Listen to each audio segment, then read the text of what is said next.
It all started with a mountain, a massive pile of wood chips dumped in my driveway by a local arborist. I remember standing there staring at the heap, wondering what on earth I'd gotten myself into. The pile seemed to grow bigger the longer I looked at it, and for a moment, I questioned my decision to accept the delivery. At first, it looked like a chore. The sheer volume was intimidating, and I could already feel the ache in my back just thinking about moving it all. It felt like an endless task, one that would take days, maybe even weeks to tackle.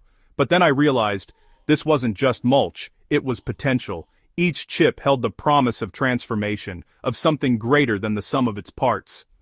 I started to see the pile, not as a burden, but as a blank canvas for my garden's future. I'd heard gardeners talk about turning wood chips into black gold, rich crumbly compost that transforms soil. The idea fascinated me. Could I really turn this raw, rough material into something so valuable for my plants? Suddenly, I saw an opportunity. Could I turn this pile of debris into the best soil amendment my garden had ever seen? The thought sparked a sense of curiosity and excitement. I started imagining the possibilities, healthier plants, better harvests, and a thriving ecosystem right in my backyard. I dove in, determined to figure it out and share the journey. I grabbed my shovel and wheelbarrow, ready to experiment, to learn, and maybe even to fail along the way. But I knew that every step would bring me closer to understanding the magic of composting.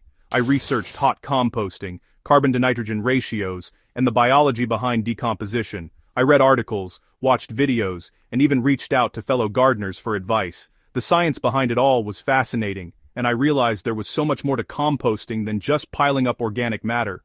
The more I learned, the more I realized this was about creating the perfect environment for nature to work its magic. It was about patience, observation, and a willingness to let the process unfold. I started to appreciate the tiny organisms and fungi that would do the heavy lifting for me. This pile became my passion project, a commitment to sustainability and resourcefulness. It was a way to give back to the earth, to recycle what would otherwise be waste, and to create something truly valuable for my garden and the environment. Today I'll show you how to turn a simple pile of wood chips into black gold for your garden. Whether you're a seasoned gardener or just starting out, this process is accessible to everyone. All it takes is a bit of effort, some patience, and a willingness to learn from nature itself. If I can do it, so can you. Let's get started on this journey together and unlock the hidden potential in every pile of wood chips. Before you get started, it's important to understand that not all wood chips are created equal. The type of wood chips you use can make a big difference in how well your compost pile breaks down and how healthy your garden soil becomes. The best source for high-quality wood chips is usually your local arborist or a tree care company. Many of them are happy to give away chips for free, especially if you use services like Chip Drop, which connects gardeners with arborists looking to offload fresh chips. When you request a delivery, don't be afraid to ask what types of trees are in the mix. Ideally, you want a blend of hardwoods and softwoods, as this combination provides a balanced nutrient profile and helps your compost break down at a steady rate. The very best chips are arborist chips that include both wood and green leafy material. The green matter is rich in nitrogen, which helps speed up decomposition and creates a more active compost pile. However, there are some types of wood chips you should avoid. Black walnut chips, for example, contain juglone, a compound that's toxic to many plants.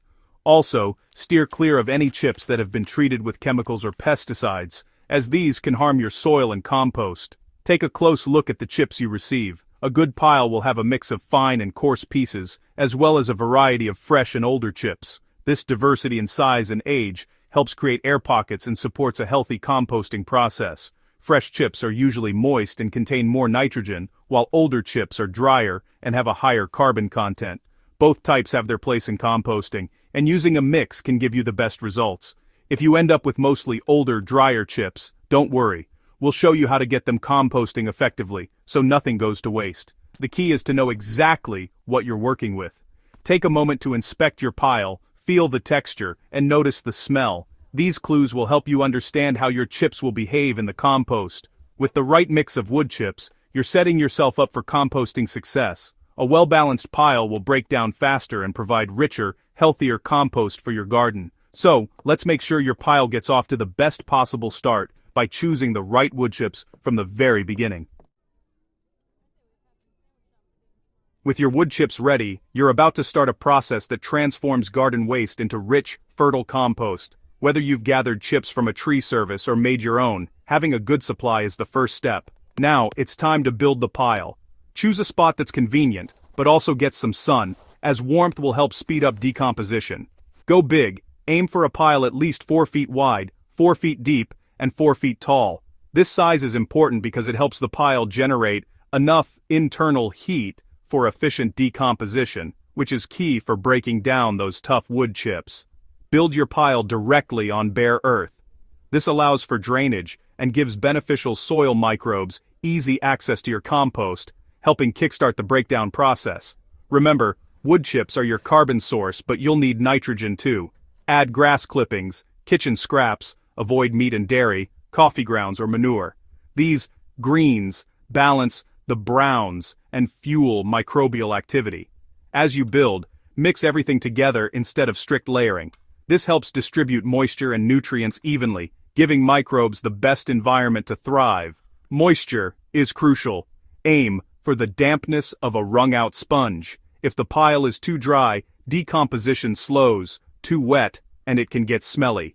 Add water as you go, checking the field regularly. Aeration matters. Keep the pile fluffy and loose, never compacted.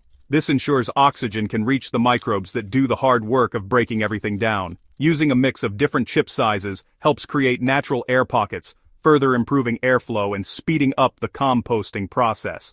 Some gardeners insert perforated PVC pipes to boost airflow, but if your pile is loose and well mixed, this step is optional. The key is to avoid a dense, compacted heap. Don't pack it down. Oxygen is essential for the beneficial microbes that drive decomposition. A well-aerated pile is a healthy pile. That's it, a big, moist, airy pile of wood chips and greens, ready to transform into beautiful compost. You've set the stage for hot composting, where heat-loving microbes will quickly break down the material. Now let nature get to work. Over the coming weeks, you'll see the pile shrink and change as decomposition takes place. Your compost journey has officially begun. Soon you'll have nutrient-rich compost to feed your garden and close the loop in your backyard ecosystem. Now, biology takes over. Your pile becomes a city of microbes, bacteria, fungi, and actinomycetes, breaking down the material. First, mesophilic bacteria start the process, generating heat. As the pile heats up, thermophilic bacteria take over, breaking down tough wood fibers and raising temperatures to 130, 160 degrees, 55, 70 degrees Celsius. This heat kills weed seeds and pathogens. You might see steam or white threads. These are actinomycetes and fungi, both essential for breaking down wood. As the pile cools, worms and insects move in to finish the job. The result, stable, nutrient-rich humus, your black gold. Understanding this process helps you manage your pile and appreciate the ecosystem you're creating. Nature does the heavy lifting. You just set the stage. Composting wood chips takes patience, 6 months to 2 years, depending on your pile and climate. Your job, observe. Check the pile weekly. Is it warm? Does it smell earthy? Manage moisture. If it's dry, add water. If soggy or smelly, turn the pile for aeration. Turning the pile mixes materials, adds oxygen, and can restart the heating process. I turn my pile 2 or 3 times with a pitchfork. It's a workout, but it speeds things up. A compost thermometer is handy. It tells you when the pile is hot and when it's cooling. When the temperature drops and the material isn't finished, turn the pile to re-energize it. Observation and a little intervention make you an active manager of your compost ecosystem.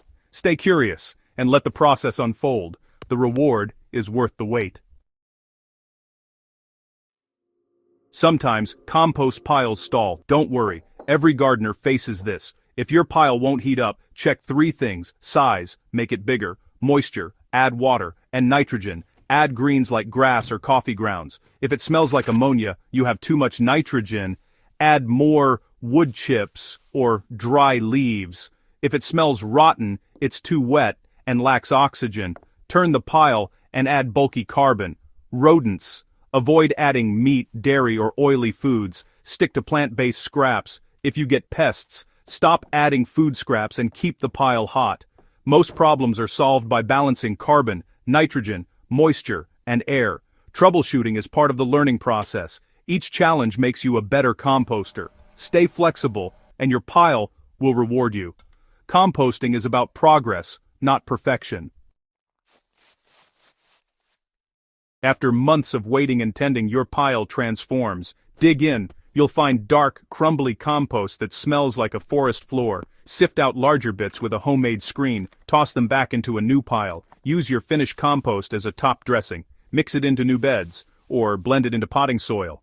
It feeds plants, improves soil structure, and introduces beneficial microbes. You've created a slow-release organic fertilizer. No need for synthetics. Your garden will thrive, and you've kept waste out of the landfill. This is the ultimate garden upgrade, made from what others throw away. Start your own pile. Your plants will thank you. If you found this guide helpful, share it and join our Soil Stories community for more tips. Happy composting!